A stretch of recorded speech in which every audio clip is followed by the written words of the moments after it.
अब मैं इस रैंडम वेरिएबल के लिए CDF ड्रॉ करने जा रहा हूं, ठीक है।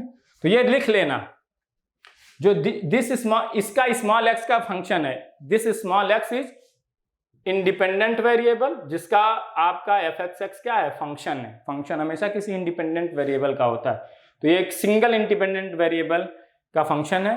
This independent variable varies right from -∞ to +∞। पूरा ये आपकी हॉरिजेंटल एक्सिस है, -∞ से इन्फिनिटी जितने नंबर पॉसिबल है, वेदर इट इज फ्रैक्शन, आपका इंटीजर, व्हाटएवर इट इज, है ना। तो -∞। तो CDF किसी रैंडम वेरिएबल का डिफाइन करना है तो स्मॉल x लेते हैं, स्मॉल x को -∞ से +∞ वेरी करते हैं, और इन प्रोबेबिलिटीज, इस रिलेशन के अकॉर्डिंग x लेस देन और इक्वल टू x की प्रोबेबिलिटीज निकालते जाते हैं, और उन प्रोबेबिलिटीज की जो वैल्यू आती है वही fxx की वैल्यू हो जाती है at x is equal to x, या at x is equal to a। अगर fxx की वैल्यू चाहिए तो x लेस देन और इक्वल टू a की जो प्रोबेबिलिटी है, उसी प्रोबेबिलिटी की जो वैल्यू है वो fxx की क्या हो जाएगी, वैल्यू हो जाएगी at x is equal to a। उन प्रोबेबिलिटीज को निकालते जाते हैं, और उसी मैपिंग के अकॉर्डिंग ये इंडिपेंडेंट वेरिएबल x का क्या हो जाता है, एक फंक्शन हो जाता है। तो ये एक वेल डिफाइंड फंक्शन है। तो कुछ पॉइंट्स लिख लो पहले, फिर मैं इस रैंडम वेरिएबल के लिए CDF डिफाइन करूंगा, ठीक है ना। लिखो, CDF बहुत इंपॉर्टेंट है, मैं बहुत सारी मैपिंग आपको CDF से करके दिखाऊंगा, बहुत ज्यादा इंपॉर्टेंट है, इसको समझना। लिखिए, पहले तो लिख लिया, it is defined for all kind of random variables, है ना। CDF के बारे में लिख लीजिए कुछ point. It is function of an independent variable, independent continuous variable। यहां रैंडम वेरिएबल वर्ड मत डाल देना, ये किसी रैंडम वेरिएबल के लिए डिफाइन होता है, लेकिन it is a well defined function, it is not a random function, है ना। ये समझ लेना, ये एक रैंडम वेरिएबल के लिए वेल डिफाइंड फंक्शन है। रैंडम वेरिएबल अपने आप में एक रैंडम फंक्शन है, लेकिन रैंडम वेरिएबल के लिए हमने एक वेल डिफाइंड फंक्शन डिफाइन किया जो कि CDF है। ये बात थोड़ा सा दिमाग में बैठा के रखना, ठीक है। प्रोबेबिलिटी मास फंक्शन भी एक वेल डिफाइंड फंक्शन था, है ना, आपने वहां पे मैपिंग करी थी। उसी तरह से CDF भी एक वेल डिफाइंड फंक्शन है। It is a well defined function of a independent continuous variable. Independent continuous variable, अगर fxx लिख रहे हो तो स्मॉल x है independent variable, fxx small y use कर रहे हो, इंडिपेंडेंट वेरिएबल का नाम स्मॉल y देना चाहते हो स्मॉल y दे दो भाई, स्मॉल x देना चाहते हो स्मॉल x दे दो। स्मॉल नॉर्मली हम इसको, जो इंडिपेंडेंट वेरिएबल है, इसको हम नॉर्मली स्मॉल लेटर यूज करते हैं, capital letter we use normally for random variable, ताकि डिफरेंशिएट कर पाए, ठीक है ना, नहीं तो मिक्सअप हो जाएगा। तो it is a function, it is a well defined function of a independent continuous variable.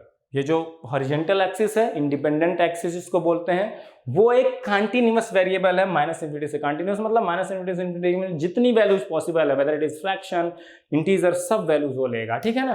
तो कॉन्टिन्यूअस वेरिएबल का फंक्शन है, ठीक है। अब देखो, मैं इसको प्लॉट करने जा रहा हूं फिर for this given random variable. फिर इसको मैं इसकी प्रॉपर्टीज में लिखा दूंगा, जो अभी मैंने बताया कि fxx can never be less than 0, can never be greater then 1, वो आपको लॉजिकली समझा दिया है। कैसे हो रहा है, समझ में आ रहा है। अब देखो, मैं fxx, मैं इस रैंडम वेरिएबल के लिए CDF डिफाइन करने जा रहा हूं, तो मैं सफिक्स में x ले लिया, और ये किसका फंक्शन मैं ले रहा हूं, इंडिपेंडेंट वेरिएबल x का। तो हॉरिजॉन्टल एक्सिस पे मेरी क्या होगी, स्मॉल x होगी, और वर्टिकल एक्सिस पे मैपिंग के अकॉर्डिंग मुझे क्या मिलता जाएगा, डिपेंडेंट वेरिएबल fxx, जो फंक्शन है मेरा क्यूमुलेटिव डिस्ट्रीब्यूशन फंक्शन, मुझे कहाँ मिलेगा, y एक्सिस पे, या डिपेंडेंट वेरिएबल मुझे कहाँ मिलेगा, y एक्सिस पे मिलेगा। सिंपल सी बात है ना। थोड़ा बहुत फंक्शन और ये सब चीजें आपको समझ में आनी चाहिए क्या होता है, ठीक है। अब देखो, मैं इस रैंडम वेरिएबल के लिए प्लॉट कर रहा हूं। अब देखो, कुछ करना नहीं है, x को मैं -∞ से +∞ जितनी पॉसिबल वैल्यू है सारी वैल्यूज असाइन करूंगा, करस्पॉन्डिंग fxx की वैल्यू निकालूंगा, और उसको मैं जब प्लॉट कर दूंगा तो मुझे CDF का कर्व मिल जाएगा for the random variable x। तो x जितनी वैल्यूज ले रहा है, राइट फ्रॉम -∞ से +∞ तक, सारी स्मॉल x की सारी जो इंडिपेंडेंट वेरिएबल की जितनी वैल्यूज हैं सारी वेरी करो, उन वैल्यूज को वेरी करके निकालो कि fxx कितना आ रहा है, उन fxx की वैल्यू को प्लॉट कर दो, वही आपका CDF का ग्राफ आ जाएगा। अब देखो, मैं फॉर द रैंडम वेरिएबल इसके लिए निकालने जा रहा हूं, और इसको हम प्लॉट भी करेंगे, ठीक है। 1/4 x इज इक्वल टू 1 का भी 1/4 है, और प्रोबेबिलिटी x इक्वल टू 2 का 1/2 है। ठीक है, तो ये कंटिन्यूअस फंक्शन है एक तरह से इंडिपेंडेंट वेरिएबल x का कंटिन्यूअस फंक्शन।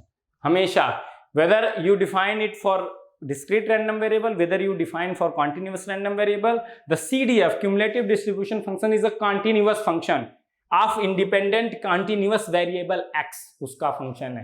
ये ध्यान रखना, बहुत इंपॉर्टेंट चीज है। अब कई लोगों ने हो सकता है रट्टा मारा होगा या आपको बताया गया होगा कि डिस्क्रीट रैंडम वेरिएबल के लिए CDF डिस्क्रीट होता है। अब डिस्क्रीट उसका मतलब क्या है अभी आपको समझ में आने वाला है, अभी हम पढ़ते हैं। ठीक है ना, तो आपके सारे मिसकॉन्सेप्शन दूर हो जाएंगे जो आप छोटी छोटी चीजें बस याद कर लेते हो। ठीक है, अब देखो क्या होगा। fx(x) में जा रहा हूं डिफाइन करने, पहले fx(x) फिर प्लॉट कर लेंगे। ठीक है, x को मुझे क्या वेरी करना है, इस इंडिपेंडेंट वेरिएबल को -∞ से लेकर +∞ तक वेरी करना और ये कर्व को प्लॉट करना है। ठीक है, अब देखो ध्यान से देखना, x small x if it is less than 0, equality sign नहीं है 0 पे। If it is x less than 0 मतलब अगर स्मॉल x आपका कहां से कहां -∞ से 0 के बीच में है तो fx(x) की वैल्यू क्या होगी, ध्यान से देखते हैं, समझते हैं चीजों को बहुत अच्छे से। मतलब जो मैं स्मॉल x है, स्मॉल x को मैं क्या ले रहा हूं, -∞ से x के बीच में अगर स्मॉल x है, मतलब -∞ से x के बीच 0 के बीच में जितनी पॉसिबल वैल्यूज हैं x की, उनमें से कोई एक वैल्यू अगर वो ले रहा है तो fx(x) की वैल्यू क्या होगी वो देखने जा रहे हैं, है ना। तो मैं क्या कह रहा हूं कि जो स्मॉल x है -∞ से 0 के बीच में, नॉट इंक्लूडिंग 0, -∞ से 0 के बीच में की कोई वैल्यू है तो fx(x) की वैल्यू क्या होनी चाहिए। देखो मैंने ये क्यों लिया अभी आपको वो भी समझ में आ जाएगा।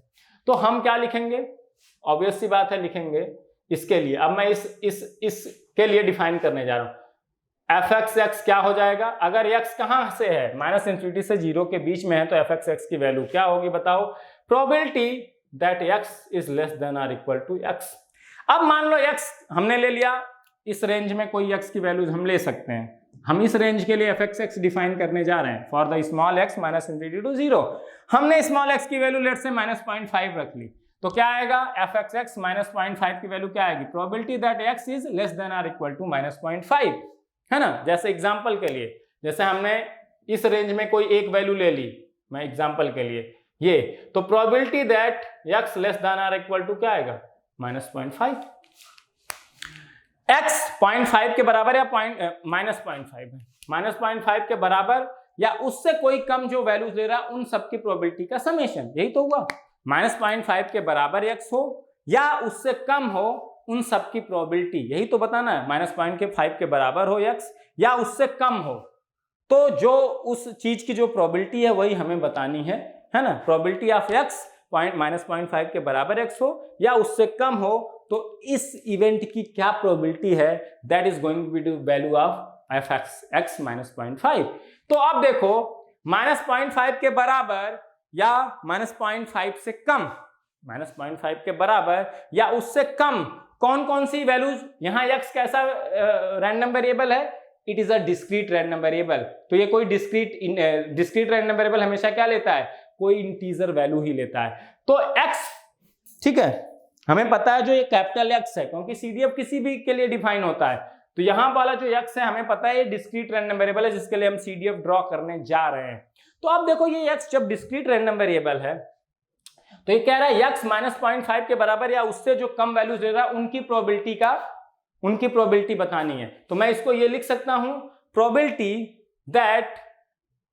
प्रोबेबिलिटी इसको मैं ये लिख सकता हूं -0.5 से कम, -0.5 से कम कौन कौन सी इंटीजर वैल्यूज हैं जो x ले सकता है, क्योंकि x डिस्क्रीट रैंडम वेरिएबल है तो वो इंटीजर वैल्यूज ही लेगा। तो -0.5 के बराबर या उससे कम जो x वैल्यूज लेता है, probability that x is less than और इक्वल टू -0.5, -0.5 के बराबर या उससे जो कम वैल्यूज है x ले रहा है उनकी प्रोबेबिलिटी क्या है, यही तो है probability of x less than और इक्वल टू -0.5। और x एक इंटीजर है, discrete random variable x integer value लेता है, तो मतलब -0.5 से जो लेसर इंटीजर्स हैं वही इंटीजर्स आएंगे इस रेंज में। x is less than or equal to -0.5 में x क्या क्या हो सकता है, x is less than or equal to -0.5 में x क्या क्या हो सकता है, x is -1, x is -2, x is -3, x is -4 up to dot dot dot minus infinity, यही तो हो सकता है। उन सब की प्रोबेबिलिटी का summation, probability that x is less than or equal to -0.5 में x क्या क्या वैल्यूज ले रहा है, -1, -2, -3, -4, -5, इन जो ये सारी वैल्यू जो ले रहा है -1 से लेके -इन्फिनिटी तक, उन्हीं की प्रोबेबिलिटी का समेशन तो fx -0.5 की वैल्यू है। तो ये क्या हो जाएगा, k from -minus infinity to -1 probability x is equal to k, यही तो होगा, बता दो ध्यान से। Probability that x is less than equal to x -0.5 से नीचे कौन कौन सी वैल्यूज ले सकता है, -0.5 के बराबर है, उससे नीचे कौन कौन सी वैल्यूज ले सकता है, -1, -2, -3, -4 dot dot up to -minus infinity. तो -इन्फिनिटी से -1 के बीच में वैल्यूज लेगा अगर x को -0.5 से लेस होना है, और उन सभी वैल्यूज की प्रोबेबिलिटी क्या होगी, वही आपकी fx इज इक्वल टू -0.5 की प्रोबेबिलिटी। x अगर -0.5 से लेस है, इस इवेंट की प्रोबेबिलिटी क्या है, x -0.5 से कम -इन्फिनिटी से लेके -1 तक वैल्यू दे सकता है। अब इस इवेंट की प्रोबेबिलिटी क्या है, x की -1 से लेके -इन्फिनिटी तक जो जो वैल्यूज पॉसिबल हैं, उन सभी वैल्यूज के लेने की प्रोबेबिलिटी क्या है, उनका समेशन कर दें तो मुझे fx -0.5 मिल जाएगा। अब बताओ यहाँ पे -1, -2, -3, -4 ये सारी वैल्यूज लेने की प्रोबेबिलिटी कैपिटल X की क्या है, 0 है। तो इसमें जितनी वैल्यूज हैं x इक्वल टू -1 उसकी प्रोबेबिलिटी 0, x इक्वल टू -2 उसकी प्रोबेबिलिटी 0, x इक्वल टू -3 उसकी प्रोबेबिलिटी 0, x इक्वल टू -4 उसकी प्रोबेबिलिटी 0, सब 0 हैं, 0 + 0 + 0 इनफाइनाइट टाइम्स क्या जाएगा 0। मतलब क्या हुआ, अगर मेरा स्मॉल x -इन्फिनिटी से 0 के रेंज में हुआ कहीं पे भी, हमेशा fx x 0 आना है। देख लो, अगर fx -0.7 की वैल्यू निकालना चाहोगे, f of x less than और इक्वल टू -0.7, -0.7 से लेस कौन सी इंटीजर वैल्यूज हैं जो ये ले सकता है, क्योंकि x इंटीजर लेगा -1, -2, -3, उन सब की प्रोबेबिलिटी का समेशन 0। लेट्स से fx इस रेंज में x की वैल्यू ले लो -1.2, तो f of x is equal to -1.2 रखोगे तो प्रोबेबिलिटी x लेस देन और इक्वल टू -1.2, -1.2 से लेसर कौन कौन सी वैल्यूज हैं जो x ले सकता है, इंटीजर वैल्यूज ले सकता है -2, -3, -4, -5, इन सब की प्रोबेबिलिटी का समेशन, -2 की भी 0, -3 की भी 0, -4 की 0, -5 की 0, -6 की 0, सबकी प्रोबेबिलिटी 0, तो समेशन क्या आएगा 0। तो इस रेंज में कोई भी x तुम सेलेक्ट करोगे तो प्रोबेबिलिटी हमेशा k -इन्फिनिटी से -1 probability x is equal to k से बाहर नहीं जा सकती। इस रेंज में अगर स्मॉल x होगा तो x लेस देन और इक्वल टू x कौन सी वैल्यूज ले पाएगा, निगेटिव इंटीजर वैल्यूज ही ले पाएगा। अगर स्मॉल x -इन्फिनिटी से 0 के बीच में हुआ है ना, मतलब 0 से कम ही कोई, तो x स्मॉल x क्या है, कोई निगेटिव वैल्यू है, और कैपिटल X को उस निगेटिव वैल्यू से कम वैल्यू लेना है, किसी निगेटिव वैल्यू से कम वैल्यू लेना है, और x इंटीजर ही हो सकता है, तो x कौन कौन से इंटीजर लेगा, सारे पॉसिबल निगेटिव इंटीजर वैल्यूज ले सकता है कि नहीं, क्योंकि स्मॉल x तो कोई निगेटिव वैल्यू होगी -इन्फिनिटी से 0, और x को उससे लेस रहना है तो x भी निगेटिव ही होगा, तभी उससे लेस हो सकता है, और x निगेटिव है तो x डिस्क्रीट रैंडम वेरिएबल है तो निगेटिव इंटीजर वैल्यू ले सकता है। मतलब अगर x इस रेंज में हुआ तो x हमेशा कोई निगेटिव इंटीजर वैल्यू ही लेगा, उन्हीं की प्रोबेबिलिटी का समेशन करना है, और यहाँ पे x जितने निगेटिव पॉसिबल इंटीजर्स हैं उन वैल्यूज के लेने की प्रोबेबिलिटी क्या है, 0 है, तो सबका समेशन भी करेंगे तो क्या आएगा, हमेशा 0 आएगा कि नहीं आएगा, 0 आ गया। अब देखो ये समझ में आई बात है ना, एग्जाम्पल लेके समझाया इसीलिए, ठीक है ना, आपको थोड़ा सा यूज टू होने में टाइम लगेगा, CDF आप पढ़ते नहीं हो ना, इसीलिए मैं इसकी डिफाइन कर रहा हूं। आप fx की वैल्यू क्या होगी, ये तो ठीक है, इसको हम डिफाइन कर लेंगे तब इसकी प्रॉपर्टीज पे जाएंगे, है ना, फिर हो सकता है लेक्चर क्लोज करके नेक्स्ट लेक्चर में बाकी चीजें शुरू करें, ठीक है।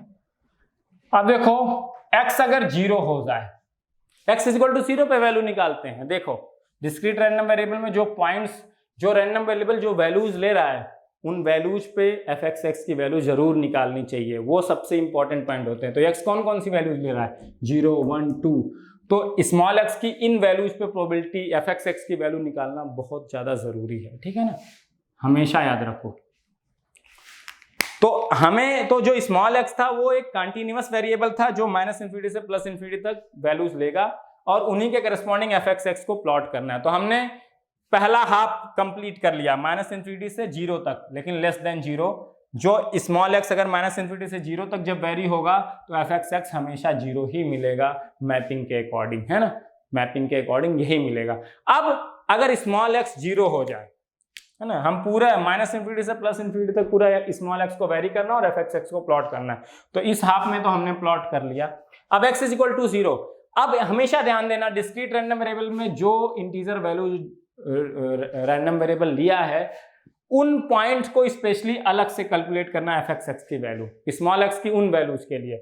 जैसे कैपिटल एक्स 0 वैल्यू लिया तो स्मॉल एक्स जब 0 है तो क्या होगा, कैपिटल एक्स 1 वैल्यू लिया है तो स्मॉल एक्स जब 1 होगा तब एफ एक्स एक्स की वैल्यू क्या होगी, कैपिटल एक्स 2 है तो स्मॉल एक्स उसी वैल्यू को रख के हम एफ एक्स एक्स की वैल्यू जरूर निकालेंगे, क्योंकि ये बहुत क्रिटिकल पॉइंट है, सबसे इंपॉर्टेंट पॉइंट यही है। ठीक है, एफ एक्स एक्स क्या होगा, देखो हम एक सिंगल पॉइंट पे एफ एक्स एक्स की वैल्यू निकालने जा रहे हैं और वो सिंगल पॉइंट क्या है, x small x is equal to 0, और वो पॉइंट हमें कहां से, देखो इसीलिए ये रैंडम वेरिएबल 0 1 2 वैल्यू लिया था तो 0 से लेस वाले को कवर करने के लिए हमने माइनस इन्फिनिटी टू 0 ले लिया।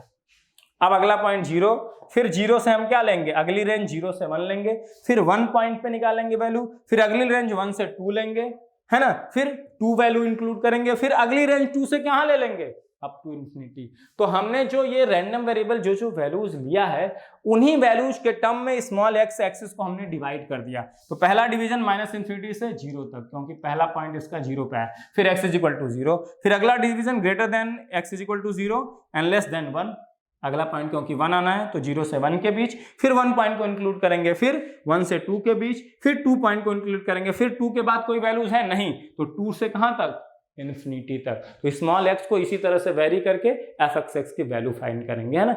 ये पॉइंट बहुत इंपॉर्टेंट है। तो इन्हीं रैंडम वेरिएबल जो वैल्यूज ले रहा है उसी के टर्म में इस पूरे हॉरिजॉन्टल एक्सिस को हम डिवाइड कर देते हैं, उन्हीं डोमेन में, उन्हीं रेंज में डिवाइड करके एफ एक्स एक्स की वैल्यू निकालते जाओ, आपका प्लॉट हो जाएगा। अब देखो एफ एक्स एक्स क्या आएगा, ध्यान से सुनना।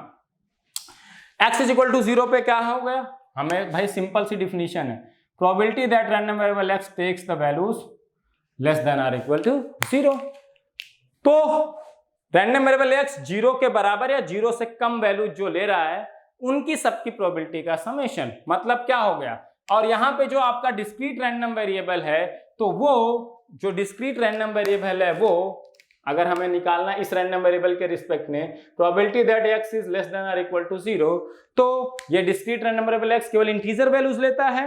तो क्या क्या वैल्यूज लेगा, 0 के बराबर या 0 से लेस जितने पॉसिबल इंटीजर हैं वही वैल्यूज लेगा, 0 के बराबर और 0 से लेस अप टू कहां तक, लोवेस्ट पॉइंट माइनस इन्फिनिटी, मतलब माइनस इन्फिनिटी से 0 तक इंक्लूडिंग 0 जो इंटीजर वैल्यूज हैं उन्हीं इंटीजर वैल्यूज की प्रोबेबिलिटी क्या है वही बताना है, प्रोबेबिलिटी x लेस देन और इक्वल टू 0, वही आपकी एफ एक्स एक्स की वैल्यू हो जाएगी x इक्वल टू 0 पे। तो k माइनस इन्फिनिटी से 0 x प्रोबेबिलिटी, इसको मैं ये लिख सकता हूं probability x is equal to k लिख सकता हूं।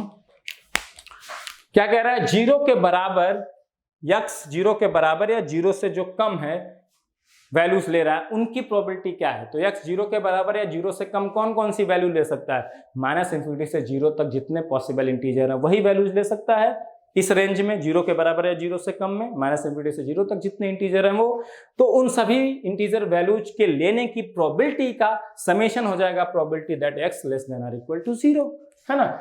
और ये क्या हो जाएगा, माइनस इन्फिनिटी से -1 जो इंटीजर्स हैं उन इंटीजर्स के लेने की प्रोबेबिलिटी क्या है, 0 है, क्योंकि x -1 -2 -3 -4 -5 -6 इन वैल्यूज को लेने की प्रोबेबिलिटी क्या है, इन इंटीजर वैल्यूज को लेने की प्रोबेबिलिटी क्या है, 0।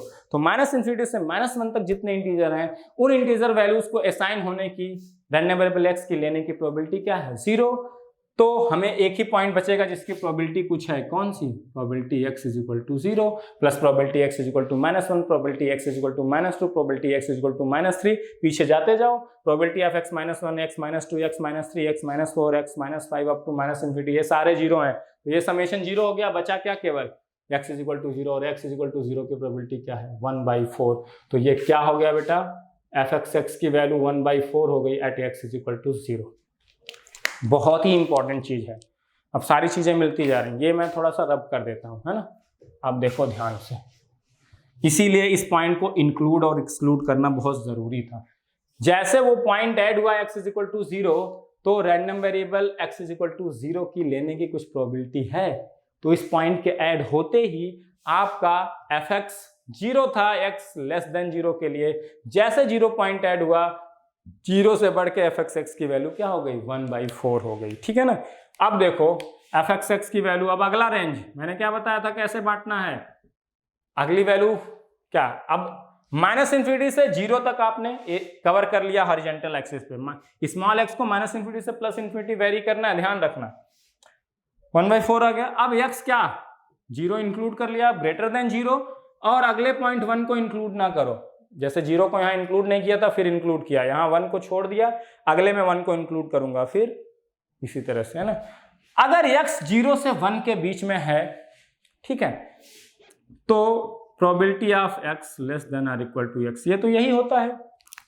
ठीक है, मतलब x कहां से कहां तक है, ये अगर 1 पॉइंट में मान लू 2, तो जो स्मॉल x है 0 से 1 के बीच में, एक्सक्लूडिंग 0 एंड एक्सक्लूडिंग 1, 0 से 1 के बीच में कोई वैल्यू है, मैं fxx किस रेंज के लिए निकालना चाहता हूं, इस रेंज के लिए, 0 से 1 रेंज के लिए, 0 से 1 रेंज के लिए मैं निकालना चाहता हूं।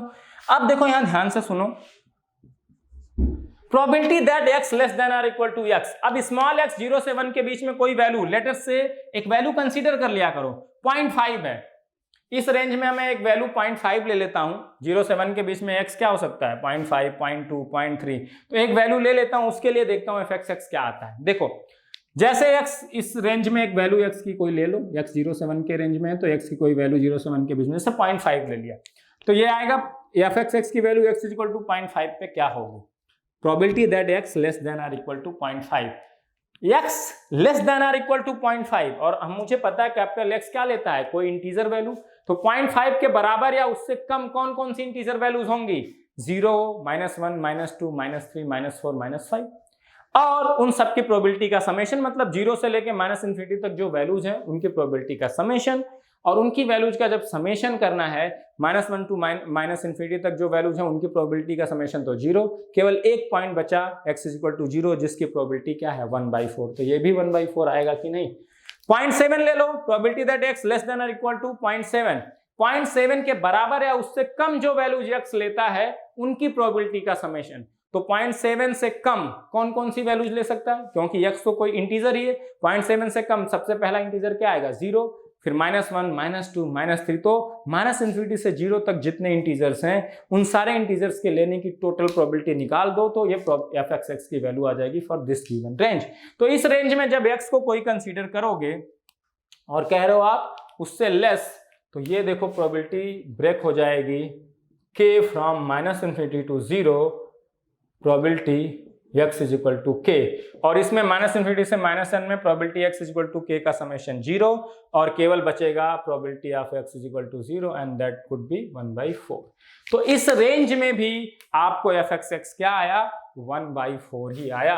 समझ में आई बात? कोई वैल्यू ले लेते, जैसे मैं कहता था fx 0 से 1 के बीच में लेट से 0.5 ले लेते, तो आता प्रोबेबिलिटी x लेस देन और इक्वल टू 0.5, x 0.5 के बराबर है उससे कम जो वैल्यूज ले रहा है उनकी प्रोबेबिलिटी क्या है, तो x 0.5 के बराबर है उससे कम कौन, x हमेशा इंटीजर वैल्यू लेगा, तो 0.5 के बराबर है उससे कम कौन कौन सी इंटीजर वैल्यू ले सकता है 0, -1, -2, -3, तो उन सब की प्रोबेबिलिटी जो होगी वही होगी प्रोबेबिलिटी x लेस देन और इक्वल टू 0.5, तो ये समेशन क्या आएगा k -इन्फिनिटी टू 0, 0.5 से नीचे जो इंटीजर पॉसिबल हो कौन से हैं 0 से लेके -इन्फिनिटी, इन्हीं वैल्यूज को लेने की प्रोबेबिलिटी जो होगी x की वही आपकी क्या हो जाएगी प्रोबेबिलिटी x लेस देन 0.5, वही fxx की x इज इक्वल टू 0.5 पे वैल्यू। 0.7 होता तब भी -इन्फिनिटी टू 0 जाता, 0.7 के बराबर या 0.7 से क्या कम जो वैल्यूज x ले सकता है उनकी प्रोबेबिलिटी, तो 0.7 के बराबर या उससे कम कौन कौन सी वैल्यूज ले सकता है, x हमेशा इंटीजर वैल्यू ले सकता है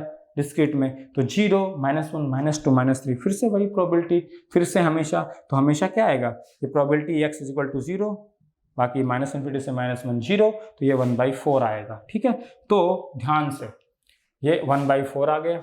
ठीक है, तो इस रेंज में भी वैल्यू 1/4 आ गई। अब अगली रेंज क्या है स्मॉल x, इसको फिर मैं प्लॉट करूंगा, एक जगह समराइज कर दूंगा फिर मैं प्लॉट करूंगा। स्मॉल x अब क्या है मैंने क्या कहा था, अगला पॉइंट ले लो, x इज इक्वल टू 1 ले लेता हूँ अगला point. x is equal to 1 पे क्या होगा बेटा, ध्यान से देखना, या फिर अब मैं एक सिंगल पॉइंट पे निकाल रहा हूँ, small x is equal to 1 पे, तो क्या होगा, probability x less than or equal to x होता है तो 1 हो जाएगा। मतलब रैंडम वेरिएबल x 1 के बराबर या 1 से कम है, उन सभी वैल्यूज जो रैंडम वेरिएबल x 1 के बराबर या 1 से कम जो वैल्यूज लेता है, उन सभी वैल्यूज की प्रोबेबिलिटी का समेशन, यही तो हुआ। 1 से कम मतलब आपको माना 1 इक्वल टू साइन है तो 1, एंड 1 से जो कम इंटीजर वैल्यूज लेता है, क्योंकि डिस्क्रीट है तो इंटीजर वैल्यूज, उन सभी वैल्यूज की प्रोबेबिलिटी का समेशन कहां तक, 1 से कम, 1 के इक्वल एंड 1 से कम, अप टू कहां तक, -इन्फिनिटी तक भाई, जितने इंटीजर्स हैं तो उन सभी वैल्यू, तो k -इन्फिनिटी से लेके क्या 1 तक, 1 के बराबर और 1 से कम जितनी पॉसिबल वैल्यूज x ले सकता है, उन सभी वैल्यूज की प्रोबेबिलिटी का समेशन 1, 1 से कम, तो इंटीजर वैल्यूज 1 और 1 से कम 1, 0, -1, -2, -इन्फिनिटी से लेके 1 तक जितने इंटीजर पॉसिबल हैं वो सभी आ जाएंगे इस x less than or equal to 1 के रेंज में। उन्हीं की जो प्रोबेबिलिटी है उसी को हमें निकाल देना है, probability x is equal to k। अब देखो माइनस k जहां से -इन्फिनिटी है ना, तो x1 plus x0 plus probability of x -1, probability of x -2, probability of x -3, probability of x -4, -1, -2, -3, -4 सबके प्रोबेबिलिटी, -इन्फिनिटी से -1 तक की प्रोबेबिलिटी का समेशन क्या है, 0। बचेगा क्या, probability x0 plus probability x1, और इसका भी 1/4 है और इसका भी 1/4 है, तो ये कितना आ गया 1/2। तो आपकी f(x) की वैल्यू कितनी हो गई, x इज इक्वल टू 1 पे 1/2 हो गई। Genic Prime is the new features by Genic Education where you will get 450 plus video series questions explanation, Prime Facebook group for doubt solving, assignments, live sessions and many more. If you are interested then visit website and join quickly. For any query call on 9837933283. अब फिर अगली range क्या है, greater than 1 and less then 2, फिर 2 को क्या कर लेंगे, मिला लेंगे, है ना, अगला रेंज इसी तरह से।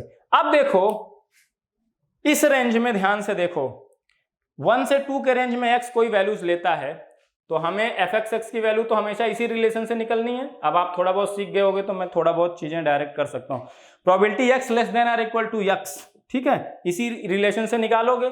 और स्मॉल x किस रेंज में है, 1 से 2 के रेंज में कोई वैल्यू है ना, हम पूरी रेंज के लिए f(x) एक साथ डिफाइन कर रहे हैं, ना कि सिंगल पॉइंट, अब पूरी रेंज के लिए कर रहे हैं। 1 से 2 की रेंज में जो भी x की वैल्यूज हैं उनके लिए f(x) कैसा होगा, तो देखो 1 से 2 के बीच में कोई वैल्यू ले लो, जैसे लेट्स से 1.2 ले लिया या 1.3, 1.4, तो x less than or equal to 1.2 के बराबर या 1.2 से जो कम है x, उन सबकी प्रोबेबिलिटी क्या होगी, x 1.2 के बराबर या 1.2 से जो कम वैल्यूज ले रहा है उनकी प्रोबेबिलिटी क्या होगी। तो 1.2 के बराबर या 1.2 से नीचे कौन कौन से इंटीजर आएंगे, 1.2 तो इंटीजर है नहीं, 1.2 के बराबर तो 1.2 तो इंटीजर है नहीं, 1.2 से नीचे कौन कौन इंटीजर आएंगे, 1 to -इन्फिनिटी तक जितने पॉसिबल इंटीजर हैं उन सब की प्रोबेबिलिटी, यही तो हो गया एक तरह से। 1.3 लोगे तो 1.3 के बराबर या उससे कम जो x वैल्यूज ले सकता है, 1.3 के बराबर या उससे कम कौन कौन सी वैल्यूज ले सकता है, 1, 0, -1, -2, -3, -4, 1.3 तो इंटीजर नहीं, 1.4 ले लो इस रेंज में कोई वैल्यू, तो 1.4 के बराबर या उससे कम जो वैल्यूज ले सकता है, तो 1.4 के बराबर या उससे कम कौन कौन सी वैल्यूज ले सकता है, 1, 0, -1, -2, -3, तो ये प्रोबेबिलिटी क्या आ गई, k फ्रॉम -इन्फिनिटी टू 1 आ गई कि नहीं, probability x is equal to k, इन्हीं प्रोबेबिलिटी का 1 से लेके -इन्फिनिटी तक x less than or equal to x में x कौन कौन सी वैल्यूज ले सकता है, -इन्फिनिटी से लेके 1 तक जितने इंटीजर वैल्यूज हैं वो इस x less than or equal to x equal to को सेटिस्फाई करेंगे। अगर स्मॉल x किस रेंज में है, 1 से 2 के रेंज में है, तो इन सभी प्रोबेबिलिटीज का समेशन x 1 या 1 से कम जो वैल्यूज ले रहा है, 1.2 के बराबर या 1.2 से कम जो वैल्यूज पॉसिबल ले सकता है, उसकी प्रोबेबिलिटी। तो 1 ले सकता है वैल्यू, 0 ले सकता है, -1 ले सकता है, -2। तो इन सभी की प्रोबेबिलिटी, तो सबको ऐड कर दो, सारी इंडिविजुअल जो पॉइंट्स हैं उनकी प्रोबेबिलिटीज क्या है, उनको सबको मिला दो, तो x लेस देन और इक्वल टू 1.2 की प्रोबेबिलिटी आ जाएगी। ठीक है, तो आप देखो -∞ से -1 तक तो प्रोबेबिलिटी 0, क्योंकि सारे x -1 की प्रोबेबिलिटी 0, -2 की, -3 की, -4 की, तो सारा समेशन 0। केवल 2 ही पॉइंट बचेंगे, probability x 0 plus probability x 1, और ये आ जाएगा 1/4 प्लस 1/2, तो ये भी 1/2 आ जाएगा। इस रेंज में भी 1/2 आ गया भाई साहब, बहुत अच्छी बात है।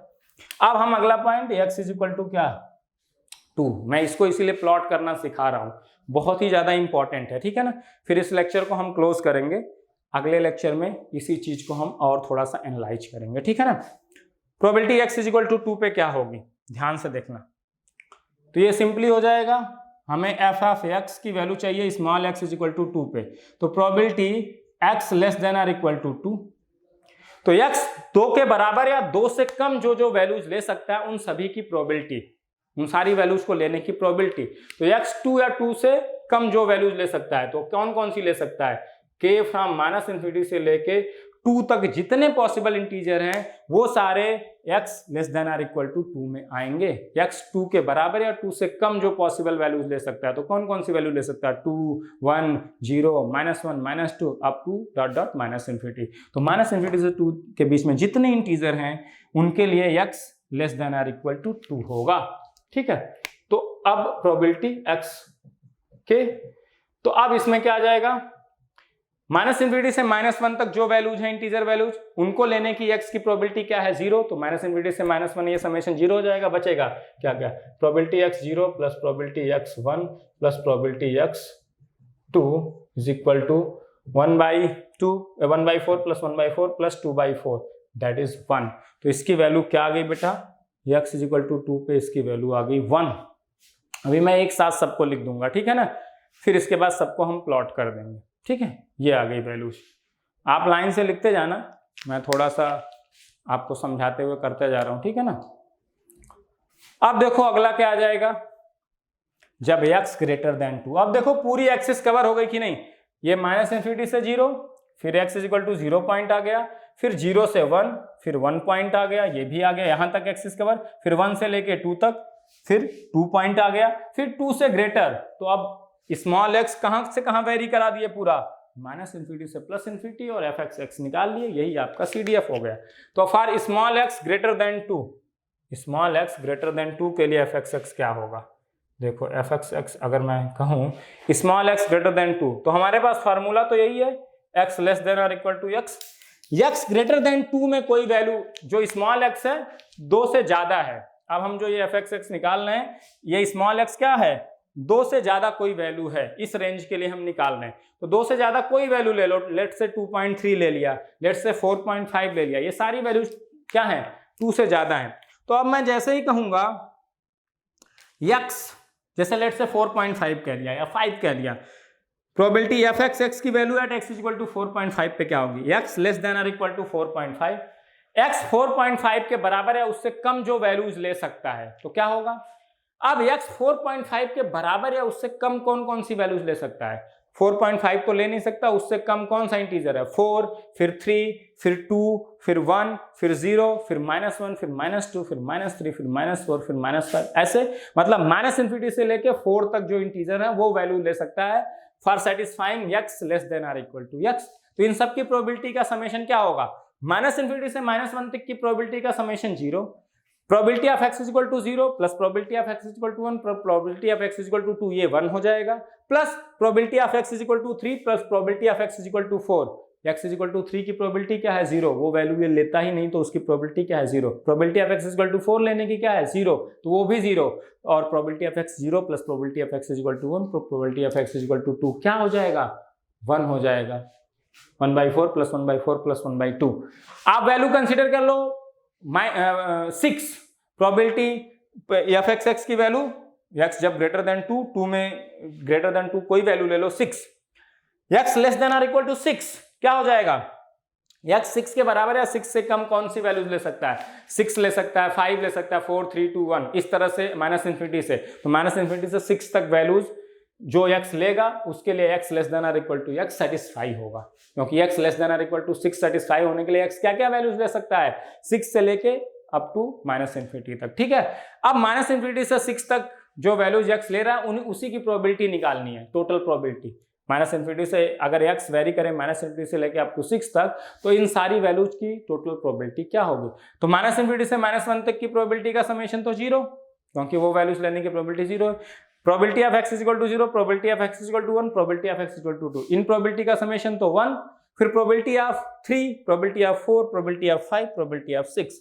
इन चारों वैल्यूज की प्रोबेबिलिटी का समेशन क्या आएगा, 0 ही आएगा। 3, 4, 5, 6 वैल्यू लेने की प्रोबेबिलिटी क्या है, 0 है भाई साहब। ठीक है ना, तो इसको हम इस तरह से ले सकते हैं कि ये हमेशा k फ्रॉम -इन्फिनिटी टू कहां जाएगा, m तक जाएगा। Probability x is equal to k, here m will be greater than 2 होगा कि नहीं हमेशा, या m ग्रेटर देन और इक्वल टू 2 होगा कि नहीं बताओ। क्योंकि भाई जैसे x आपने क्या ले लिया, स्मॉल x ले लिया आपने 6, तो ये समेशन -इन्फिनिटी टू 6 तक जाएगा। x आपने ले लिया 4.5, तो ये -इन्फिनिटी टू 4 तक जाएगा, है ना। अगर आपने x ले लिया 2.3, तो ये -इन्फिनिटी टू 2 तक जाएगा। तो ये समेशन -इन्फिनिटी टू m तक जाएगा, जहां m 2 या 2 से ज्यादा ही होगा। ऑब्वियस सी बात है ना। अब अगर स्मॉल x आप ग्रेटर देन 2 कोई वैल्यू लोगे, 2.3, 4.5, 6, 7, तो ये -इन्फिनिटी टू अप टू 7 तक जाएगा। 4.5 के केस में -इन्फिनिटी टू 4 तक जाएगा, -इन्फिनिटी टू 2 तक जाएगा। अगर 2.3, 2.4, 2.5, 2.6 ले रहे हो तो -इन्फिनिटी टू 2 तक जाएगा। तो m की वैल्यू 2 या 2 से ज्यादा होगी। अब देखो यहाँ पे -इन्फिनिटी से -1 तक क्या होगा, 0 होगा प्रोबेबिलिटी समेशन। m की वैल्यू 2 या 2 से ज्यादा है, तो ये probability of x equal to 0 plus probability of x equal to 1 plus probability of x equal to 2 तो होना ही है। उसके बाद m अगर 3 है plus probability of x equal to 3 आएगा। अगर m 4 है तो probability of x plus 3 x 4 दोनों आ जाएगा। उन दोनों वैल्यूज की प्रोबेबिलिटी 3 और 4 की तो 0 है। 0, 1 और 2 की टोटल प्रोबेबिलिटी समेशन करेंगे तो क्या आएगा, 1 आएगा। तो x ग्रेटर देन 2 के लिए fx क्या होना है, 1 ही होना है हमेशा। ध्यान से देख लो, इस चीज को मैं अभी और सिंप्लीफाई कर दूंगा। मैं आपको सारी वैल्यूज कैसे कैसे हो रही हैं एक एक चीज करके दिखा रहा हूं कि कैसे वेरिएशन हो रहे हैं, ताकि सीडीएफ किसी कॉन्टिन्यूअस, डिस्क्रीट, किसी रैंडम वेरिएबल का है, आप उसको करने में क्या रहें, सक्षम रहें। ठीक है ना, कि आप कर पाए। अब मैं इन सबको लिखने जा रहा हूं और इसको थोड़ा और सिंप्लीफाइड लैंग्वेज में मैं आपको समझा दूंगा। ठीक है ना, अब देखो ध्यान से, मैं सारी प्रोबेबिलिटी नोट कर रहा हूं और जाके ये प्लॉट करने वाला हूं। ठीक है ना, मैं इसको अब जा रहा हूं प्लॉट करने। ठीक है, तो इस डिफिनीशन, अब मैं fx को सारा एक साथ लिख दे रहा हूं। आपने हालांकि लिख लिया होगा, मैंने समझाने के लिए इतना डिटेल में बता दिया। तो आप देखो यहाँ fx इज इक्वल टू क्या है, स्मॉल x -इन्फिनिटी से +इन्फिनिटी तक वेरी करना। तो पहला ये है, इसके लिए ये 0 था। x इज इक्वल टू 0 पे ये क्या था, 1/4 था। x 0 से 1 के बीच में ये क्या था, तब भी ये 1/4 था। x इज इक्वल टू 1 पे ये फिर से चेंज हुआ, 1/4 से 1/2 हुआ था। x 1 से 2 के बीच में ये 1/2 ही था। x is equal to 2 add होते ही ये क्या हो गया, 1 हो गया। एंड x ग्रेटर देन 2 के लिए ये 1 ही रह गया। ठीक है ना, अब हम इसको प्लॉट करने जा रहे हैं। तो ये ब्लू लाइन है तो मैं ब्लैक से प्लॉट करता हूं। ठीक है ना, वैल्यू तो fx की वैल्यू -इन्फिनिटी से, जब स्मॉल x -इन्फिनिटी से 0 तक था, तब तक आपकी वैल्यू fx की क्या रही, 0। 0 के लिए ये हॉरिजेंटल एक्सिस ही हो गया, है ना। ठीक है ना, fx 0 रहा। अब x इज इक्वल टू 0 जैसे पॉइंट ऐड हुआ तो fx की वैल्यू क्या है, 1/4 आ गई। अब देखो इसको कई बार डॉट से दिखाते हैं, डॉट से बढ़ते बढ़ते ये क्या हो गया, ये 1/4 हो गया। जैसे x is equal to 0 point आया, x इज इक्वल टू 0 पे ये 1/4 हो गया। x लेस देन 0 पे ये क्या था, 0 पॉइंट स्मॉल x जैसे 0 हुआ, fx की वैल्यू क्या हो गई, 1/4 हो गई। ठीक है ना, 1/4। उसके बाद देखो ये एक पॉइंट 1 है, जो इंपॉर्टेंट पॉइंट्स हैं वो लेते हैं, पॉइंट 2 है। अब x अगर 0 से बड़ा और 1 के बीच में है, 1 से कम है, तो देखो ये वैल्यू क्या है, 1/4 ही है। मतलब ये कांस्टेंट है, ये कांस्टेंट है 1/4 पे ही। कब तक? जब तक x 0 से 1 के बीच में है, एक्सक्लूडिंग 0 एक्सक्लूडिंग 1, 0 से 1 के बीच में है तो f(x) की वैल्यू क्या है? 1/4 ही है। x इज इक्वल टू 1 पे इसकी वैल्यू क्या हो गई? 1/2। तो x जस्ट 1 के पहले इसकी वैल्यू क्या है? लेस देन 1 के लिए 1/4 है, और x इज इक्वल टू 1 पे वैल्यू 1/2 हो गई। यहां सडन चेंज है कि नहीं? जस्ट 1 के पहले 1/4 और जस्ट 1 पे 1/2। ठीक है, अब इसको डॉट से क्यों बनाते हैं अभी मैं समझा दूंगा इसको, है ना। ये हो गया आपका 1/2 at what point? At point x is equal to small x is equal to 1। ये हो गया, ठीक है।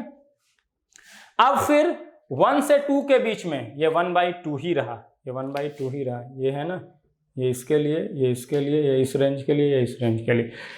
x 1 से 2 के लिए क्या रहा? 1/2 ही रहा, 1/2 ही। तो 1/2 यही लाइन, ये कांस्टेंट है, f(x) कांस्टेंट है for small x between 1 and 2, ये 1/2 है, तो 1/2 यही तो हो गया। x अगर 1 से 2 के बीच में स्मॉल x तो f(x) फिक्स है 1/2 पे, ठीक है ना। अब at point x is equal to 2, x के 2 के जस्ट पहले ये क्या था? 1/2 था। जस्ट 2 पॉइंट आया तो ये 1/2 से बढ़ के क्या हो गया? 1।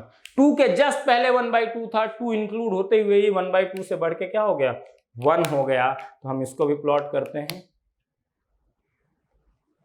मैं डॉट से क्यों दिखा रहा हूं? इसको डायरेक्ट सीधी लाइन से भी दिखा सकते हैं।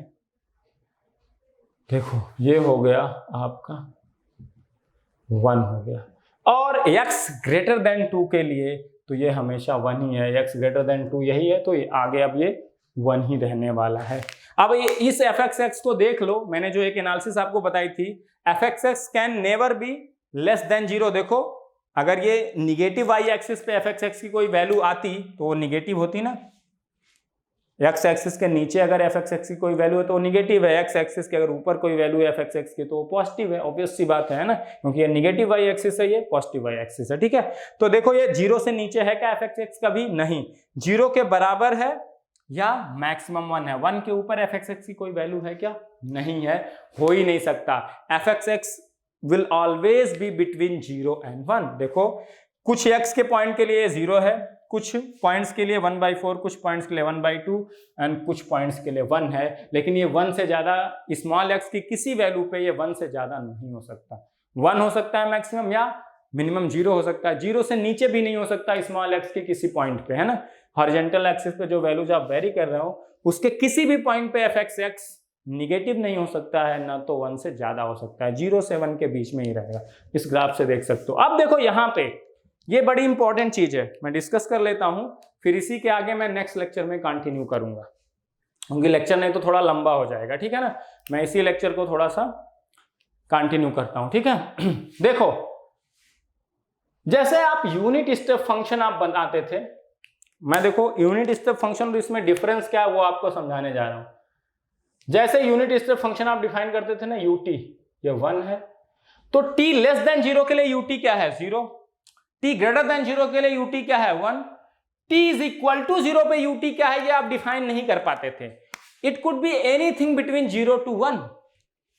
और आप जब मैथमेटिक्स फेल हो जा रही है, भाई बता ही नहीं पा रहा है वैल्यू की x इज इक्वल टू 0 पे क्या वैल्यू है, t इज इक्वल टू 0 पे ut की क्या वैल्यू है, तो हम नॉर्मली क्या कर देते हैं? एवरेज वैल्यू ले लेते हैं। 0 प्लस पे वैल्यू 1 है, 0 माइनस पे वैल्यू 0 है, तो उन दोनों की एवरेज वैल्यू 1/2। तो हम कहते हैं t इज इक्वल टू 0 पे ये 1/2 है, जबकि 0 से 1 के बीच में कुछ भी हो सकता है t इज इक्वल टू 0 पे वैल्यू, है ना। तो यहां पे भी सडन चेंज है t इज इक्वल टू 0 पे, लेकिन t इज इक्वल टू 0 पे वैल्यू आप एग्जैक्टली डिफाइन नहीं कर पा रहे हो। लेकिन यहां ये वर्ड बहुत ध्यान से सुनना, f(x) x is equal to 0 पे इसकी एग्जैक्ट वैल्यू 1/4 है। x लेस देन 0 पे क्या है? ये 0 है, और x इज इक्वल टू 0 पे 1/4 है। यहां पे x इज इक्वल टू 0 पे ये नहीं कह सकते कि 0 से 1/4 के बीच में कुछ भी ये है, इसीलिए इसको मैंने डॉटेड लाइन अलग दिखाया है। ये डॉटेड लाइन ये शो कर रहा है कि ये 0 पॉइंट पे 1/4 एग्जैक्टली है। x इज इक्वल टू 0 पे अगर मैं f(x) की वैल्यू पूछूं तो वो 1/4 है। देखो यहां लिखा हुआ है x इज इक्वल टू 0 पे 1/4। x लेस देन 0 के लिए वो 0 है और x इज इक्वल टू 0 पे एग्जैक्टली 1/4 है। ये नहीं कह सकते कि ये 0 से 1/4 के बीच में कुछ भी है। और x ग्रेटर देन 0 के लिए, x ग्रेटर देन 0 के लिए देखो इस वाले में ये 1/4 है और लेस देन 1 के लिए 1/4 है। तो x 0 प्लस पे 1/4 है, x 0 पे भी ये 1/4 है, x 0 माइनस पे ये क्या है 0 है। जबकि यहां ut क्या था 0 माइनस पे 0, 0 प्लस पे 1 और 0 पे एनीथिंग बिटवीन 0 एंड 1। लेकिन उससे यहां डिफरेंस है, ये 0 पे भी 1/4 है, 0 प्लस पे भी 1/4 है, 0 माइनस पे 0 है। यहां ये नहीं कि 0 पे 0 1/4 का एवरेज, 0 और 1/4 का एवरेज नहीं है। 0 पे यहां वेल डिफाइंड वैल्यू है 1/4, 0 प्लस पे भी वैल्यू है 1/4, 0 माइनस पे वैल्यू क्या है 0 है। तो अब अगर आप देखोगे लेफ्ट हैंड लिमिट, लेफ्ट से अगर 0 को अप्रोच करो तो वैल्यू 0 है, राइट हैंड से अप्रोच करो तो वैल्यू क्या है 1/4 है और फंक्शन की वैल्यू 0 पे कितनी है 1/4। तो ये राइट हैंड साइड से तो कॉन्टिन्यूअस है लेकिन लेफ्ट हैंड साइड से क्या है डिसकंटिन्यूअस है। ये सारी चीजें भी आगे मैं पढ़ाने वाला हूं। तो यहां पे ये डिफरेंस है बेटा यूटी में। यहां t इक्वल टू 0 पे सडन चेंज है लेकिन t इक्वल टू 0 पे एग्जैक्ट वैल्यू डिफाइन नहीं कर पाते हो। 0 प्लस की वैल्यू आपको पता है, 0 माइनस की, 0 पे क्या है नहीं पता, हम उसको इसीलिए एवरेज वैल्यू ले लेते हैं राइट और लेफ्ट हैंड लिमिट की। लेकिन यहां पे 0 माइनस पे वैल्यू वेल डिफाइंड पता है 0, 0 प्लस पे भी वेल डिफाइंड वैल्यू पता है 1/4, लेकिन यहां 0 पे भी वैल्यू पता है वेल डिफाइंड 1/4 है। इसी तरह से 1 पे भी सडन चेंज हुआ है, 1 माइनस पे देखो वैल्यू 1/4 है, 1 प्लस पे वैल्यू देखो क्या है 1/2 है और 1 पे भी वैल्यू 1/2 है। ध्यान से देखना, इसीलिए ये पूरा मैंने प्लॉट किया था, पूरा इसीलिए बेटा दिखाया हूं ये समझाने के लिए। तो यहां 1 पे भी 1/2 है, 1 प्लस पे भी 1/2 है, लेकिन 1 माइनस पे क्या है 1/4 है। ठीक है ना। तो यहां पे जो ये सडन चेंज जहां हो रहा है उस पॉइंट की वैल्यू भी क्या है, जो ये पॉइंट है सडन चेंज होके वो जहां पहुंच रहा है। जैसे 0 पे सडन चेंज होके 0 से 1/4 पहुंचा और 0 पे वैल्यू भी 1/4 है। 1 पे सडनली चेंज होके 1/4 से 1/2 पहुंचा और 1 पे वैल्यू भी 1/2 है। 2 पे सडनली चेंज होके 1/2 से 1 पहुंचा और 2 पे वैल्यू भी क्या है 1 है। जबकि यहां पे t इक्वल टू 0 पे सडनली चेंज होके 0 से 1 पहुंचा, 1 प्लस पे 0 प्लस पे तो वैल्यू 1 है, 0 माइनस पे तो 0 है, लेकिन 0 पे वैल्यू यहां हम नहीं डिफाइन कर पाते, हम एवरेज लेते हैं। लेकिन यहां जिस पॉइंट पे सडन चेंज है उस पॉइंट की वैल्यू भी वही वैल्यू है जो सडन चेंज के बाद जहां वो पहुंच जाता है। जहां 0 पे सडन चेंज होकर 1/4 पे पहुंच गया तो 0 पे वैल्यू भी 1/4 है और 0 प्लस पे भी वैल्यू 1/4 है। 1 पे सडन चेंज होकर 1/2 पहुंचा तो 1 पे वैल्यू 1/2 है और 1 प्लस पे भी वैल्यू 1/2 है। 2 पे चेंज होके 1/2 से 1 पहुंचा तो 2 पे भी वैल्यू 1 है और 2 प्लस पे भी वैल्यू क्या है 1 है ना। तो ये चीज बड़ी इंपॉर्टेंट, इसीलिए इसको मैंने डॉटेड से बनाया। इसको हम ऐसे भी बना सकते हैं, ऐसा कोई दिक्कत नहीं है, लेकिन आपको पता होना चाहिए जो यहां का सडन चेंज है, तो जिस पॉइंट पे सडन चेंज हुआ, सडन चेंज होके वो जहां पहुंचा वही वैल्यू उस पॉइंट पे भी है, उस पॉइंट के प्लस पे तो वो वैल्यू है ही। 2 पे सडन चेंज होके 1/2 से 1 पहुंचा तो 2 पे भी वैल्यू 1 है और 2 प्लस पे भी वैल्यू 1 है। 1 पे चेंज होके 1/4 से 1/2 पहुंचा तो 1 पे भी वैल्यू 1/2 है और 1 प्लस पे भी वैल्यू 1/2 है। तो यहां जो सडन चेंज हो रहा है वो वैल्यू उस पॉइंट की भी है और उस पॉइंट से आगे वाले प्लस पॉइंट की, जस्ट बगल वाले राइट हैंड साइड पॉइंट की। यहां पे जहां सडन चेंज हुआ उस पॉइंट के बगल वाले की तो 1 वैल्यू है सर्टेनली, लेकिन उस पॉइंट पे वैल्यू क्या है डिफाइन नहीं कर पाते, लेकिन यहां वो वैल्यू क्या है डिफाइंड है। तो f(x) पे जो सडन चेंज होता है तो सडन चेंज होके वो जहां पहुंचा वही उस पॉइंट की वैल्यू भी है। स्मॉल x इक्वल टू 1 पे f(x) की वैल्यू क्या है 1/2, स्मॉल x इक्वल टू 2 पे f(x) की वैल्यू क्या है 2 वाले पॉइंट पे सडन चेंज हुआ है। 2 माइनस पे वैल्यू 1/2 थी, 2 पॉइंट ऐड होते ही सडन चेंज होके 1 पहुंचा और 1 पहुंचा वही 1 वैल्यू है x इक्वल टू 2 पॉइंट पे भी और 2 प्लस पॉइंट पे भी। तो जहां सडन चेंज होके पहुंचा, ये डिफरेंस है यूटी और इसमें। वहां जिस पॉइंट पे सडन चेंज होता है उस पॉइंट पे वैल्यू एग्जैक्टली डिफाइन नहीं कर पाते, उस पॉइंट के प्लस पे और उस पॉइंट के माइनस पे एग्जैक्ट वैल्यू होती है, जिस पॉइंट पे सडन चेंज होता है वहां डिफाइन नहीं कर पाते। यहां जिस पॉइंट पे सडन चेंज हो रहा है उस पॉइंट पे भी वैल्यू डिफाइन कर पा रहे हो और उस पॉइंट के प्लस पे तो कर ही पा रहे हो, माइनस पे भी कर वो तो पहले से किए हो, लेकिन उस पॉइंट पे भी वैल्यू डिफाइन कर पा रहे हो। यहाँ उस पॉइंट पे वैल्यू डिफाइन नहीं कर पा रहे थे, उसके माइनस और उसके प्लस पे डिफाइन कर ले रहे थे। फिर मैथमेटिकल अप्रॉक्सीमेशन वहां लगाते थे, right hand limit and left hand limit. यहाँ मैथमेटिकल अप्रॉक्सीमेशन लगाने की जरूरत नहीं है, यहाँ उस पॉइंट पे भी वैल्यू आप डिफाइन कर पा रहे हो, उस प्लस पे भी कर पा रहे हो, उस माइनस पे भी कर पा रहे हो। ये डिफरेंस है इस सडन चेंज का, यहाँ वाला जो सडन चेंज है और यहाँ वाला सडन चेंज, इसको दिमाग में रखना। नहीं तो कुछ लोग कहेंगे सर एवरेज ले लेते हैं ना, एवरेज कहाँ से ले लोगे बेटा, वेल डिफाइंड वैल्यू आई है मैपिंग के अकॉर्डिंग, ठीक है ना। तो ये चीजें छोटे मोटे आपके जो की पॉइंट्स है वो मिस आप करते हो, वो चीजें यहाँ पे ध्यान देने वाली बहुत ज्यादा जरूरी है। अब देखो मैं इन्हीं चीजों को थोड़ा सा और सिंप्लीफाई कर देता। fx की वैल्यू मैं फिर से लिख रहा हूं सारी रेंजेज के लिए, अभी तो मैंने पूरा कैलकुलेशन करके दिखाया। आगे से हम क्या करेंगे डिस्क्रीट रैंडम वेरिएबल में, ये देखने वाली बात है, बहुत इजी बनाने वाले हैं। पहले पूरा प्रोसेस समझ लिया कि what is the whole process, हम कैसे लिख रहे हैं, उसका मतलब क्या है, कैसे प्लॉटिंग कर रहे हैं, ये प्लॉट करके हमने दिखा दिया ग्राफ। अब इसको हम थोड़ा सिंप्लीफाई करते हैं। स्मॉल एक्स तो एक कंटिन्यूअस वेरिएबल है for the sure purpose. X अगर -∞ से 0 के बीच में है, -∞ से 0 के बीच में है भाई साहब, ठीक है ना, तो हम क्या लिखते हैं इसको, fx को तो हम यही लिखते हैं probability x less than or equal to x।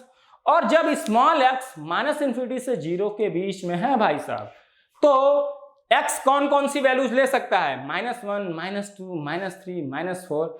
इस रेंज में x less than or equal to x, जब स्मॉल x -∞ से 0 के बीच में है और x को स्मॉल x से लेस देन होना है या उसके बराबर होना है, तो x कौन कौन सी वैल्यूज ले सकता है, सारी निगेटिव इंटीजर, क्योंकि भाई 0 या 0 से स्मॉल x 0 या 0 से 0 के बराबर नहीं, 0 से लेस है, और x को उससे भी लेस होना है, तो x क्या ले सकता है, सारी निगेटिव इंटीजर। और x यहाँ निगेटिव इंटीजर कभी लिया है वैल्यू नहीं, तो प्रोबेबिलिटी क्या होगी, निगेटिव इंटीजर लेने की प्रोबेबिलिटी यहाँ से दिख रहा है, x 0 लेने की प्रोबेबिलिटी कुछ है, x के 1 लेने की प्रोबेबिलिटी कुछ है, x के 2 लेने की प्रोबेबिलिटी कुछ है, बाकी जितनी इंटीजर वैल्यूज हैं उनके लेने की प्रोबेबिलिटी x की क्या है, 0 है। तो यहाँ पे x less than or equal to x satisfy करने के लिए x सारी निगेटिव इंटीजर वैल्यूज ले सकता है, और उनकी प्रोबेबिलिटी क्या है, 0 है। इस सेट से पता चला, क्योंकि कोई निगेटिव इंटीजर वैल्यू x ले ही नहीं रहा है, कोई 2 के बाद वाला कोई पॉजिटिव इंटीजर वैल्यू नहीं ले रहा है, तो इन सारी वैल्यूज की प्रोबेबिलिटी क्या है, 0 है। तो इस रेंज में fx क्या होगा, 0, प्रोबेबिलिटी का समेशन। अब जैसे x इज इक्वल टू 0 करोगे, बस इस इक्वेशन से देखते जाओ ध्यान से, जल्दी करने का तरीका, x less than or equal to x less than or equal to 0, 0 के बराबर या 0 से लेस कौन कौन सी वैल्यूज हैं जो x ले रहा है 0 के बराबर या 0 से कम, केवल एक वैल्यूज है जो वो ले सकता है जिसकी कुछ प्रोबेबिलिटी है। हम अब उन्हीं वैल्यूज को देखेंगे जो वैल्यूज इस सेट में है, बाकी वैल्यूज को देखेंगे ही नहीं तो, क्योंकि जो बाकी वैल्यूज है उनकी प्रोबेबिलिटी क्या आनी है, 0 आनी है। तो हम उसी में इंटरेस्ट लेंगे जो वैल्यूज इस सेट में दिख रही हैं, है ना। तो x less than or equal to x में हम x की वो वैल्यूज ढूंढने की कोशिश करेंगे इस रेंज को सेटिस्फाई कर रही हो जो x less than or equal to x, random variable x इस स्मॉल x से कम हो। तो इस इनइक्वालिटी को सेटिस्फाई करने वाली वो वैल्यूज हम ढूंढेंगे जो इस x के सेट में हो। जो इस सेट में नहीं है उन वैल्यूज का तो प्रोबेबिलिटी में कोई कंट्रीब्यूशन होगा नहीं होगा, क्योंकि उनकी प्रोबेबिलिटी तो क्या होगी, 0। तो वो लिखने से क्या होगा, बस समेशन में वो 0 0 ऐड करना होगा, जो मैं अभी तक पिछले मेथड में करके आपको दिखाया। तो करने की जरूरत ही नहीं है। जब x less than or equal to x है, तो इस x less than or equal to 0 है, तो x 0 के बराबर या 0 से 1 जो वैल्यूज ले सकता है उसमें से कौन कौन सी वैल्यूज हैं, केवल x is equal to 0 value इस सेट में मौजूद है। 0 के बराबर या 0 से 1 जो x वैल्यूज ले सकता है उसके लिए x less than or equal to x inequality satisfy हो जाएगी। x less than or equal to 0 inequality satisfy करने के लिए x कौन कौन सी वैल्यूज ले सकता है, 0 के बराबर या 0 से कम जो इंटीजर्स हैं, 0 के बराबर या 0 से कम जो इंटीजर्स हैं उनमें से कौन सा इंटीजर है जो इस सेट में मौजूद है, उन्हीं यहां पे लिखने की जरूरत है। क्योंकि बाकी इंटीजर जो वैल्यूज होंगी वो आपकी बेटा उनकी प्रोबेबिलिटी तो वैसे ही 0, क्योंकि वो वैल्यूज ये ले ही नहीं रहा, इस सेट में है ही नहीं, तो उन वैल्यूज के लेने की प्रोबेबिलिटी क्या है, 0, तो उनका समेशन 0 होगा। तो x less than or equal to x less than or equal to 0 के लिए x कौन कौन सी वैल्यूज पॉसिबल ले सकता है ताकि ये इनइक्वालिटी सेटिस्फाई हो जाए, और कौन सी पॉसिबल वैल्यूज देखनी है जो इस सेट में मौजूद हैं। तो 0 के बराबर या 0 से कम कौन कौन सी वैल्यूज हैं जो इस सेट में से वो ले सकता है? केवल जीरो ही है जो जीरो के बराबर है ना। बाकी 1 और 2 वैल्यूज क्या हैं? जीरो से ज्यादा है, वो इस इनइक्वालिटी को सेटिस्फाई नहीं कर पाएंगे। तो आपको इस सेट पे देखना है, इस सेट में कौन कौन सी वैल्यूज हैं जो इस इनइक्वालिटी को सेटिस्फाई कर सकती हैं, उन्हीं की प्रोबेबिलिटी ऐड कर देनी बेटा, क्लियर दिमाग में बैठा लो। अब क्या करना है, समझ में आ रही बात? क्योंकि बाकी जो वैल्यूज हैं इस सेट के अलावा, जो इंटीजर वैल्यूज हैं जो इस सेट में नहीं है, उन वैल्यूज की प्रोबेबिलिटी क्या है? जीरो है। तो उनका समेशन पे, प्रोबेबिलिटी पे क्या फर्क पड़ेगा? कोई फर्क नहीं पड़ेगा, जीरो जीरो कितनी बार भी ऐड कर लो। तो इसलिए इस इनइक्वालिटी को सेटिस्फाई कौन कौन सी इस सेट में से वैल्यूज कर रही हैं, वही वैल्यूज की प्रोबेबिलिटी देख लो। Probability x less than or equal to x की प्रोबेबिलिटी आ जाएगी। तो probability x less than or equal to 0, x zero या जीरो से कम, कौन कौन सी इस सेट की वैल्यूज हैं जो इस इनइक्वालिटी को सेटिस्फाई कर सकती हैं? x less than or equal to 0, केवल एक जीरो वैल्यू है जो जीरो इक्वल टू 0 वाली इस इनइक्वालिटी को सेटिस्फाई कर देगा। बाकी 1 2 वैल्यूज हैं वो जीरो से ज्यादा हैं, तो x less than or equal to 0 inequality को सेटिस्फाई नहीं करेगा। तो वही वैल्यूज आपको लेनी है और उसी वैल्यू की प्रोबेबिलिटी जोड़नी है। और ये क्या है प्रोबेबिलिटी? 1/4 आ गया।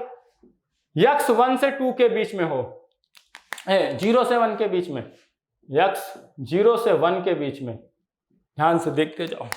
तो x 0 से 1 के बीच में कोई एक वैल्यू ले लो, 0.5 ले लो।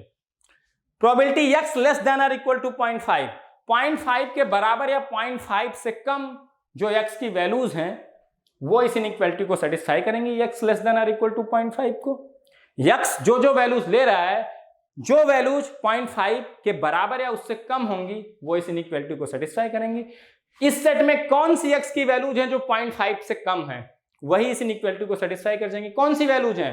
केवल x इज इक्वल टू 0 है जो 0.5 से कम है, तो उसी की प्रोबेबिलिटी केवल आएगी, probability x is equal to 0 and that will be 1/4। आ गया, वही चीज आती जा रही। x इज इक्वल टू 1 पे देख लो क्या आएगी ये इनइक्वालिटी?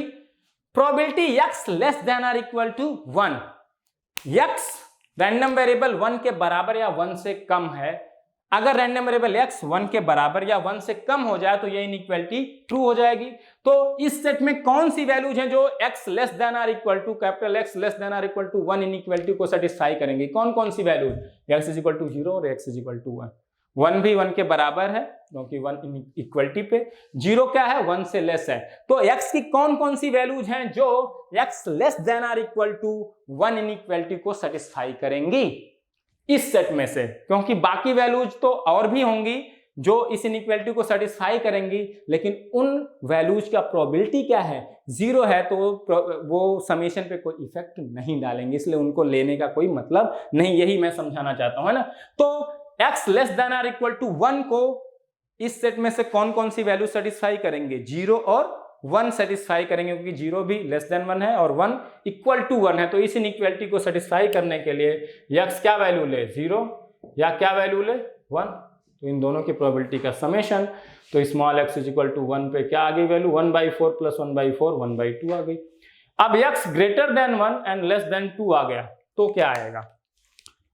मैं वही प्लॉट करने जा रहा हूं, अब सिंप्लीफाई तरीके से इसको बता रहा हूं ताकि आगे से मैं यही करने वाला हूं, ये मेथड यूज करने वाला हूं। पहले मेथड में मैंने सब कुछ बता दिया, ठीक है। अब देखो 1 से 2 के बीच में कोई वैल्यू ले लो, 1.5, तो x less than or equal to 1.5, 1.5 से लेस जो x की वैल्यूज होंगी कैपिटल X की, वो x less than or equal to 1.5 inequality को सेटिस्फाई करेंगी।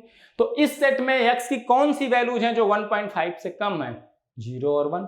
आप 1.7 ले लो, स्मॉल x क्या है? 1.7 ले लो, 1 से 2 के बीच में लेना है इस रेंज के लिए। 1.7 x less than or equal to 1.7, इस इनइक्वालिटी को इस सेट में कौन सी वैल्यू सेटिस्फाई करेंगी? 1.7 से कैपिटल X कम होना चाहिए, है ना। वही वैल्यूज इस इनइक्वालिटी को सेटिस्फाई करेंगे और उन्हीं की प्रोबेबिलिटी हमें लेना है।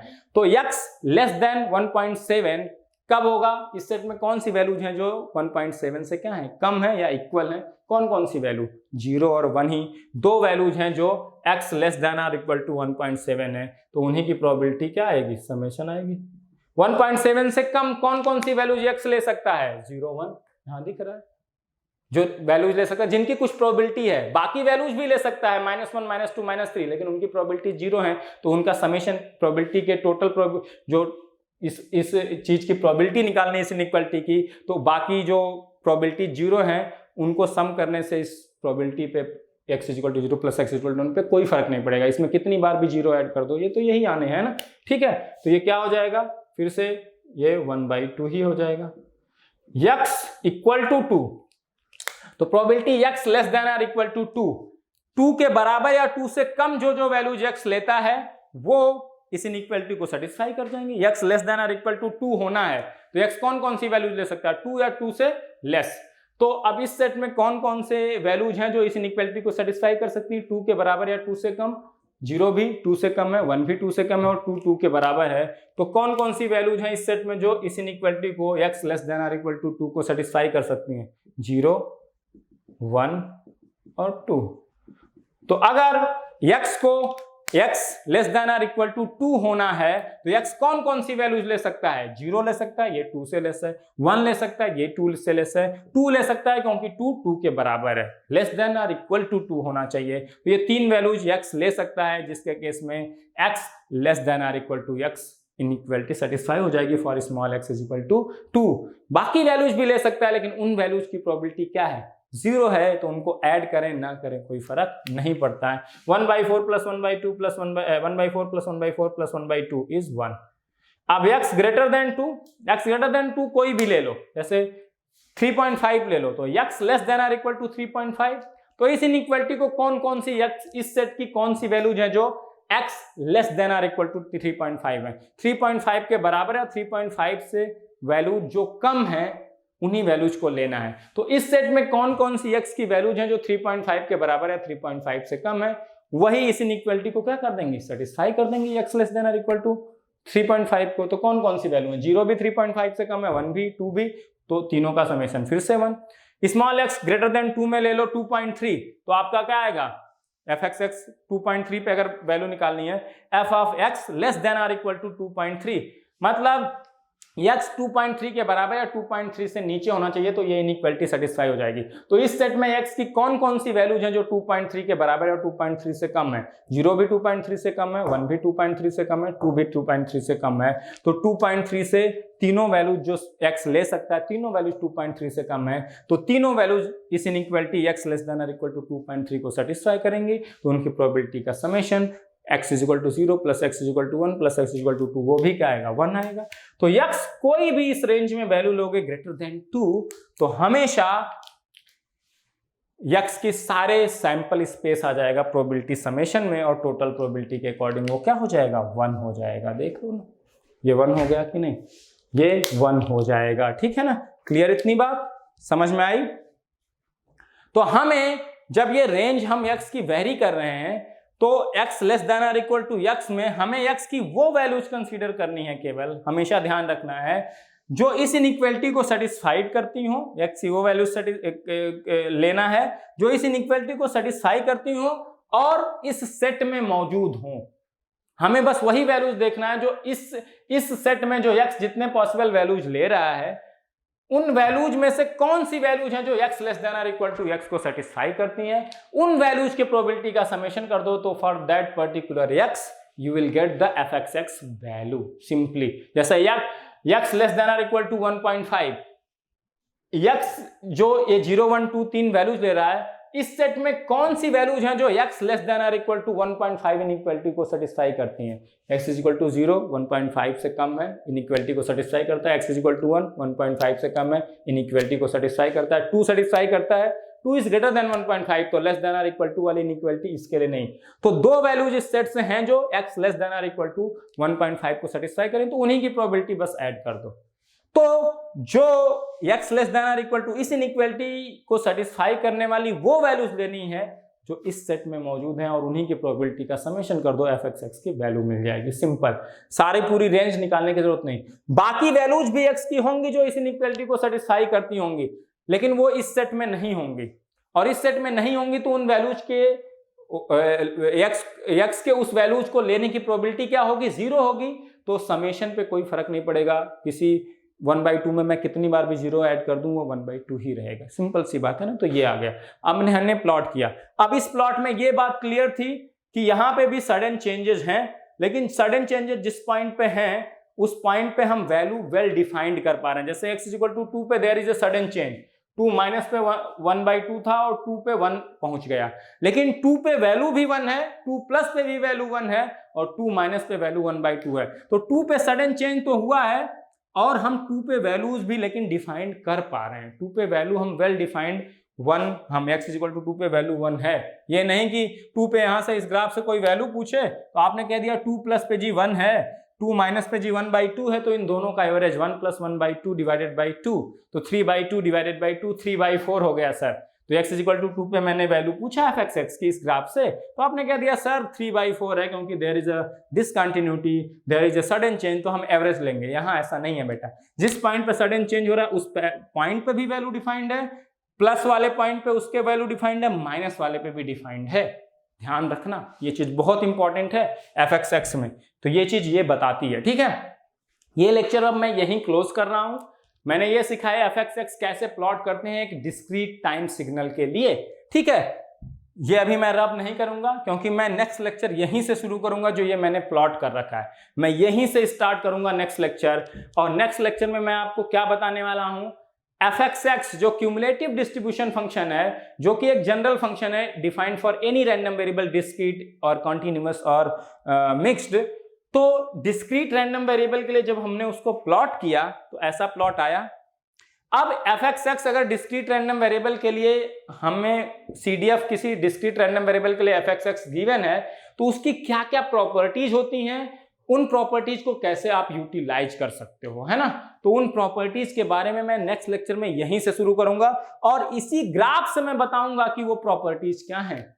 इसी ग्राफ से मैं बताऊंगा कि वो प्रॉपर्टीज बेटा क्या हैं। हम पिछले लेक्चर में ये पढ़ चुके हैं। इसी के बाद मैं f(x) की प्रॉपर्टीज बताऊंगा with respect to discrete time, discrete random variable, है ना। और वो उसकी जनरल प्रॉपर्टी भी हो जाएगी, मैं डिस्क्रीट रैंडम वेरिएबल के टर्म में उस प्रॉपर्टीज को बताऊंगा। तो आप यहां तक नोट डाउन कर लो, अच्छे से समझ लो। यहां पे भी सडन चेंज है, लेकिन सडन चेंज जिस पॉइंट पे हुआ है उस पॉइंट पे भी वैल्यू वेल डिफाइंड है। यूटी की तरह नहीं कि जिस पॉइंट पे सडन चेंज हुआ है उस पॉइंट पे वैल्यू वेल डिफाइंड नहीं है, तो हम एवरेज वैल्यू निकालते हैं राइट हैंड लिमिट और लेफ्ट हैंड। यहाँ पे वैल्यू वेल डिफाइंड होती है। ये पॉइंट बहुत इंपॉर्टेंट पॉइंट है, आपको समझ में आना चाहिए। ठीक है ना। तो ये सारी चीजें मैंने क्लियर कर दी। और f(x) बेटा बहुत अच्छे से समझना है, ये एकदम बेस है, बहुत स्ट्रॉन्ग बेस है। अगर इसको स्ट्रॉन्ग कर लिया तो आप जो रैंडम टाइप के टफ क्वेश्चन आ जाते हैं उसको भी बहुत इजीली डील कर लोगे। ठीक है ना। तो इसके छोटे छोटे पॉइंट्स में बहुत क्रिटिकल पॉइंट लिखाऊंगा हर रैंडम वेरिएबल के रिस्पेक्ट में कि डिस्क्रीट रैंडम वेरिएबल में f(x) का क्या क्या नेचर हो सकता है, कैसे आपको देखना है, कॉन्टिन्यूअस में क्या क्या नेचर हो सकता है, कैसे आपको देखना है, मिक्स्ड में कैसा नेचर हो सकता है, कैसे आपको देखना है, और यहां से सब चीजें प्रूफ कर देंगे। फिर अगले लेक्चर में मैं क्या लूंगा, इसके बेसिस पे प्रॉपर्टीज बताऊंगा f(x) की, और एक और डिस्क्रीट रैंडम वेरिएबल लूंगा, उसके लिए भी f(x) आपको प्लॉट करने को दूंगा, वो भी आपको प्लॉट करके दिखाना होगा और उसको समझाना होगा। उसके बाद हम मूव करेंगे धीरे धीरे कॉन्टिन्यूअस रैंडम वेरिएबल पे। PDF UDF का कॉन्सेप्ट आएगा जब continuous random variable, discrete random variable में 2 टाइप के रैंडम वेरिएबल हैं, बर्नौली एंड बाइनोमियल, वो भी इसके साथ ही देख लेंगे। फिर हम आएंगे कॉन्टिन्यूअस, फिर हम आएंगे एक्सपेक्टेड वैल्यू वेरिएंस। तो अभी एक्सपेक्टेड वैल्यू वेरिएंस जो आप पहले दूसरे लेक्चर में ही पढ़ लेते हो वो थोड़ा दूर है, लेकिन ये बेस जो मैं बना रहा हूँ ये बहुत बहुत बहुत ज़्यादा ज़रूरी है, बहुत ज़्यादा ज़रूरी है लिटरली। ठीक है ना। तो इसको ध्यान रखिए, इसको अच्छे से सीखिए, अच्छे से समझने की कोशिश करिए, एक एक पॉइंट आपको अच्छे से क्लियर हो जाना। ठीक है। फिर मिलेंगे नेक्स्ट लेक्चर में, यहीं से डिस्कशन स्टार्ट करेंगे। Okay, thank you very much.